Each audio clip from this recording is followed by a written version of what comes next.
这里的欢呼声不是给足球，也不是给羽毛球，而是给屏幕里的数字英雄。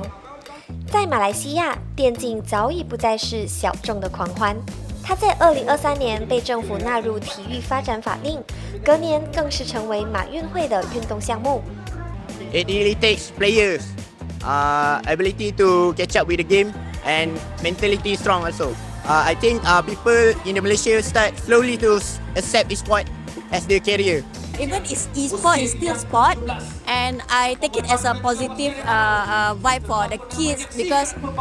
this can create their confidence level and then how to play the game, the strategies, everything. It's not just play the game.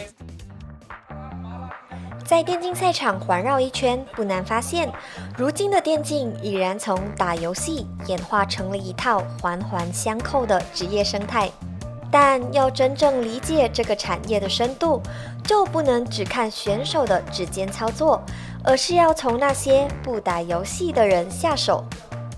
你看运动的时候，像羽球啊、篮球、足球，是不是有一两位人是在幕后，你可以听到他们讲话的嘛？电竞解说员呢，就是这样类似的工作，但是我们解说的是电竞比赛。大马电竞解说员 Husky 因为父亲曾经营网吧，让他从小就接触到电脑游戏。后来因为观看 Dota 2国际邀请赛时，被解说员让人身临其境的专业表现吸引，而萌生了尝试成为解说员的想法。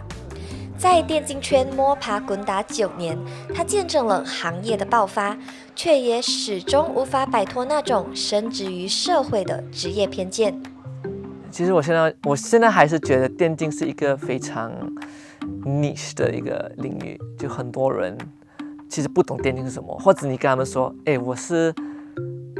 我是在电竞这个行业里面工作，他们说，哦，你玩电脑啊，或者你玩电话这样子，或者很多人会觉得，啊，你玩 game 啊，你打 game 啊，哇，你打 game 赚钱啊，很多人觉得你电竞就是玩 game， 然后你玩 game 是浪费时间。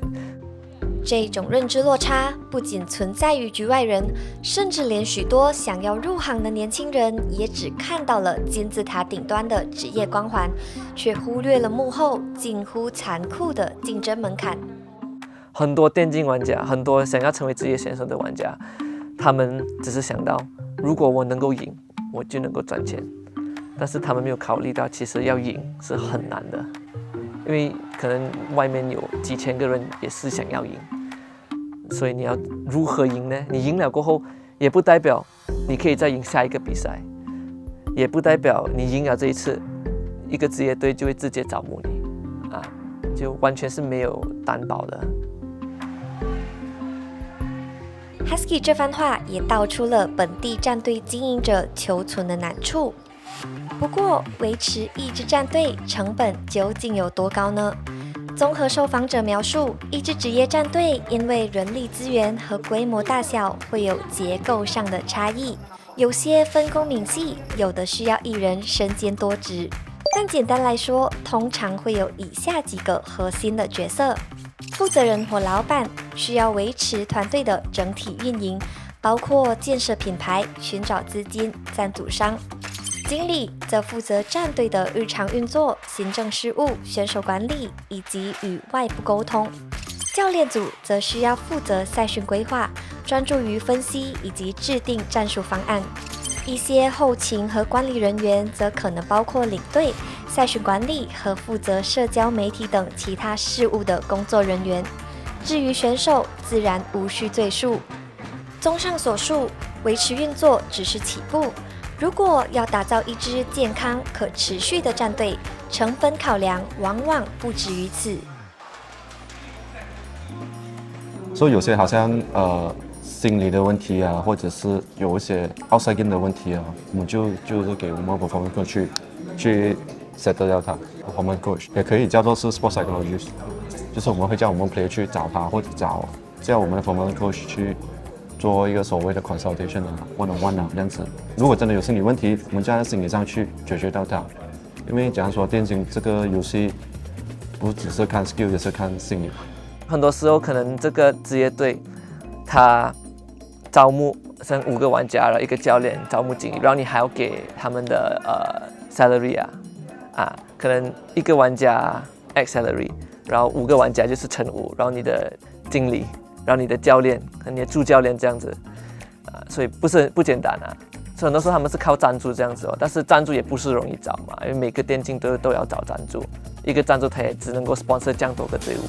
可能有时候他不赞助金钱，他赞助财务，所以你没有金钱上的情况下，很多电竞队他们可能没有赢比赛，你没有赢比赛的话，你也是没有奖金，或者你赢比赛，但是小型比赛，可能奖金也不够，也撑不久，所以他们很多时候就会几个月、几年后解散。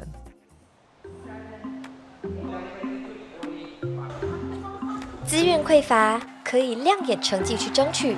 但人才断层却是大马电竞难以回避的结构性问题。按 RRQT 战队经理 Benny 和教练 Sasa 所说，在东南亚电竞里，马来西亚的整体实力仅次于印尼和菲律宾，长期维持在中上游位置。但国内顶级联赛与次级联赛之间技术水平差距大，让产业卡在了一个尴尬的中间点。其实你讲 compare to 其他国家的话，它 Tier 2那种其实都已经发展得很好了，所以他们就一直有那种选手16岁、17岁就 up 上去 Tier 1了。其中一个原因是不够 Tier 2比赛，有的话可能你一直都是看到同样的队伍，所以不够。如果 Tier 2都不够人的话，这样子要培训他们成为 Tier 1玩家也不简单。就可能说也是 SPM 也是一个问题了，因为假如说我们那些选手他们一定要读完他 SPM， 那时候已经是要18岁了，所以就可能要等到18岁才可以去 develop 那些新的player。18岁算慢了。对，如果最好的就是15到17岁那段时间。为了在短时间内填补本地的人才空缺，引进海外选手成了大马战队的速效药。这确实让我们站上了世界舞台的巅峰，但也可能加剧本土竞争，而引发更深层的人才断层危机。现在马来西亚最强的 Mobile Legends 战队是有2位菲律宾玩家，跟他的主教练也是菲律宾人，很大部分是因为他们，我们才能够连赢4个赛季，然后成为第一支马来西亚队伍去到国际比赛，然后拿冠军。因为之前是我们最好的表现是第3名，但是因为他们，我们拿到我们第一个不是世界杯，但是是国际赛的冠军。这样，当时是总奖金是多少啊？他们赢到1 million 美金，是在沙特阿拉伯2024年，就2年前就在那里。所以他们也是我们马来西亚最大的问题啦，因为他们太厉害了。第2名的队伍跟他们比起来是没有得比，我们需要其他的队伍来跟上他们，跟不上的话，这样子我们把2个代表派出去，也只有1个代表可靠。